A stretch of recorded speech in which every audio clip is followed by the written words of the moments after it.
السلام علیکم دوستو، WS اردو سٹوریز میں آپ سب کو خوش آمدید کہتا ہوں، شکریہ۔ چلیں ویڈیو سٹارٹ کرتے ہیں۔ سلطان محمود غزنوی کے دربار میں سائلوں اور درخواست گزاروں کی بھیڑ لگی ہوئی تھی کہ ایک شخص حاضر ہوا اور عرض کرنے لگا، حضور میری شکایت نہایت سنگین نوعیت کی ہے اور کچھ اس قسم کی ہے کہ میں اسے برسر دربار سب کے سامنے پیش نہیں کر سکتا۔ سلطان یہ سن کر فوراً اٹھ کھڑے ہوئے اور سائل کو خلوت خانے میں لے جا کر پوچھا کہ تمہیں کیا شکایت ہے؟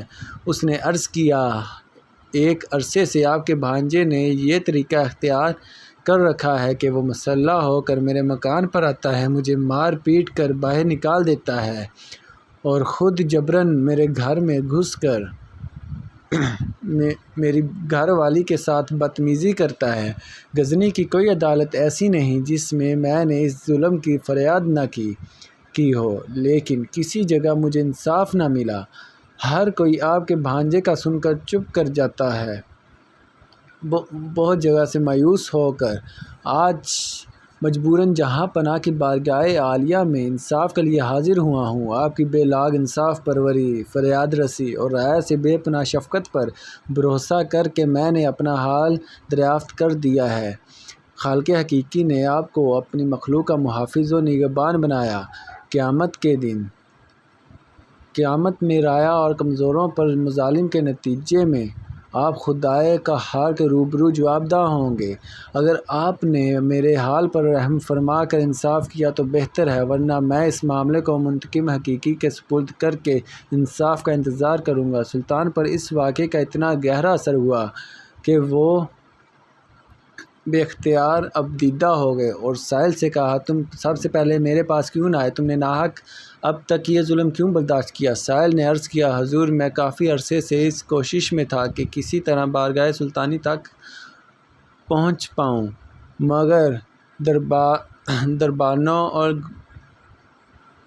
دربانوں اور چوبداروں کی رکاوٹوں نے کامیاب نہ ہونے دیا۔ اللہ ہی جانتا ہے کہ آج بھی کس تدبیر سے یہاں تک پہنچا ہوں۔ سلطان نے سائل کو اطمینان اور دلاسا دے کر تاکید کی کہ اس ملاقات اور گفتگو کا کسی سے ذکر نہ کرنا، اور اب جس وقت بھی وہ شخص دوبارہ تمہارے گھر آئے تو اسی وقت مجھے اطلاع کر دینا، میں اس کو ایسی عبرت ناک سزا دوں گا کہ آئندہ دوسروں کو ایسے مظالم کرنے کی جرأت نہ ہو سکے گی۔ سائل نے عرض کیا، حضور مجھ جیسے غریب اور مطالعہ کر سکو۔ سلطان نے یہ سن کر دربانوں کو طلب کیا اور سائل کو اس سے روشناس کرا کے حکم دیا کہ یہ شخص جس وقت بھی آئے فوراً ہمارے پاس پہنچا دیا جائے اور کسی طرح کی مزاحمت نہ کی جائے۔ اس ملاقات کے بعد 2 راتیں گزر گئیں مگر سائل نہ آیا۔ سلطان کو تشویش ہوئی کہ نامعلوم اس غریب کو کیا حادثہ پیش آیا ہوگا۔ وہ اسی فکر میں پریشان تھے کہ تیسری رات کو سائل دوڑتا ہوا آستانہ شاہی پر آ پہنچا۔ اطلاع ملتے ہی سلطان نے پھر افور سواری نکالی اور سائل کے ہمراہ اس کے گھر پہنچ کر اپنی آنکھوں سے وہ سب کچھ دیکھ لیا۔ پھر سائل سے کہا کہ پانی لاؤ۔ سائل جلدی سے پانی لایا تو سلطان نے پانی پی کر سائل سے کہا کہ اب تم اطمینان سے اپنے گھر میں آرام کرو، انشاءاللہ اب کبھی بھی تمہیں کوئی تکلیف نہ پہنچے گی۔ میری وجہ سے اب تک تم پر جو ظلم ہوا، خدا کے لیے اس پر مجھے معاف کر دینا۔ یہ کہہ کر سلطان محمود غزنوی رخصت ہونا ہی چاہتا تھا کہ سائل نے دامن پکڑ کر عرض کیا، حضور والا آپ نے جس طرح ایک مظلوم کے ساتھ انصاف فرمایا، حتیٰ کہ اپنی قرابت داری و خون کا بھی خیال نہ کیا، اللہ تعالیٰ آپ کو اس کی جزائے خیر عطا فرمائے اور اجر عظیم عنایت فرمائے۔